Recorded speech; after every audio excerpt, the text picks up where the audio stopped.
Revanth Reddy double bedroom సంబంధించి లక్షలు ఇస్తామన్నారు కదా, ఈ మధ్య బాగా ట్రెండ్ అవుతుంది. ఒకటండి, గవర్నమెంట్ తీసుకున్నటువంటి గైడెన్స్ మాత్రం నాకు అస్సలు నచ్చలేదండి. కుటుంబంలో ఎంతమంది ఉంటే అంతమంది పేర్లు మెన్షన్ చేయాలి, కుటుంబ సభ్యుల వివరాలు ఇవ్వాలని ఆన్లైన్ ఆప్షన్లో చూపెట్టడం జరిగింది.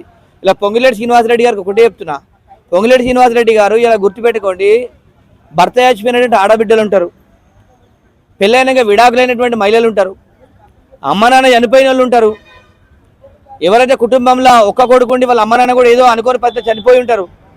అలాంటి వాళ్ళకి మీరు ఆప్షన్ ఎందుకు ఇవ్వరు? ఎప్పుడు ఇలా గుర్తుపెట్టుకోండి, ఈ దేశంలో ఈ రాష్ట్రంలో కూడా కుటుంబ సభ్యులు ఎంత ఎక్కువ ఉంటే వాళ్ళంతా కోటీశ్వరులు అన్నట్టు ఈ రోజులలో. అన్ని గవర్నమెంట్కి సంబంధించిన అన్నిటికీ కూడా కుటుంబం పెద్ద ఉన్నట్టు వాళ్ళు నిజంగా వాళ్ళు కోటీశ్వరులే. ఇలా ఏం లేనటువంటి వాళ్ళకి మేము ఇయ్యము, వాళ్ళ అవసరం లేదు, అన్ని డబ్బులు ఉన్న వాళ్ళకే ఇస్తామనే కాన్సెప్ట్ మాట్లాడితే ఇది కరెక్ట్ కాదని చెప్పి తెలియజేస్తున్నా. ఏదైనా కూడా గుర్తుపెట్టుకోండి, ఒంటరి మహిళలకు, విడాకులు ఇచ్చినటువంటి మహిళలకు, ఎవరు లేని కుటుంబంలో ఎవరు లేనటువంటి వ్యక్తులకు ఇలా అలాంటి స్కీమ్లు ఇవ్వాలి.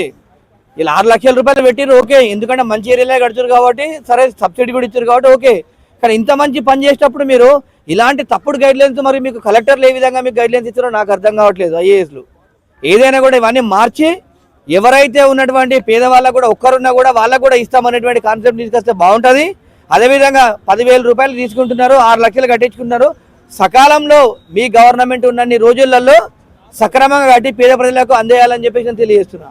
ఒకవేళ ఈ గవర్నమెంట్లో అది కానీ ఇల్లు పూర్తి కాలేదనుకో, నెక్స్ట్ గవర్నమెంట్ అది కంటిన్యూ చేయకపోతే కట్టిన డబ్బంతా వేస్ట్ అవుతుంది. కానీ కొన్ని గవర్నమెంట్ కొన్ని జీవోలు తీసుకుంటుందండి, 100% అలా డబ్బులు అయితే ఎక్కడ పోవు ప్రజలకు. ఎందుకంటే ఏ గవర్నమెంట్ కూడా ఇవ్వాలి, ఎందుకంటే ప్రభుత్వానికి ఇలా ప్రజలు డబ్బులు కడుతున్నప్పుడు 100% ఇవ్వాలి. అది కూడా వాళ్ళకు గైడ్లైన్స్లో చేర్చి కంపల్సరీ వీళ్ళకి కట్టించే విధంగా ఉండాలని చెప్పేసి ముందుగానే, సరే ఇల్లు కంప్లీట్ కాకుండా వాళ్ళకు ఫ్లాట్ అయితే ఎవరికైతే డ్రా తీసిన తర్వాత వస్తుందో వాళ్ళకి రిజిస్ట్రేషన్ ముందుగా చేసి ఇవ్వాలని చెప్పేసి అని కోరుతున్నా. ఒకటండి, అందులో 360 డిగ్రీస్ వెరిఫికేషన్ చేస్తారో, 360లా ఎవరైతే పేదవాళ్ళు ఉన్నారో ఇప్పటి వరకు గవర్నమెంట్కు ఏదైతే బెనిఫిట్ పొందని వాళ్ళు ఉంటుందో వాళ్ళ లిస్టే ఫైండ్ అవుట్ చేస్తారు.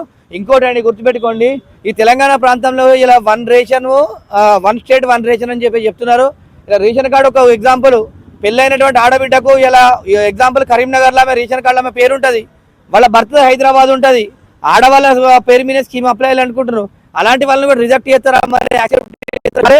ఎందుకంటే గుర్తుపెట్టుకోండి, పెళ్ళైన అత్తారింటికి వచ్చిందంటే ఆ ప్రాంతం ఏమవుతుంది కదా. దీని విషయంలో కూడా గవర్నమెంట్ కొద్దిగా ఆలోచించాలి. కలెక్టర్లు మీకు ఐఏఎస్లు ఎవరున్నా తప్పుడు గైడ్లైన్ చేస్తున్నారు గవర్నమెంట్కి అని చెప్పేసి తెలియజేస్తున్నారు.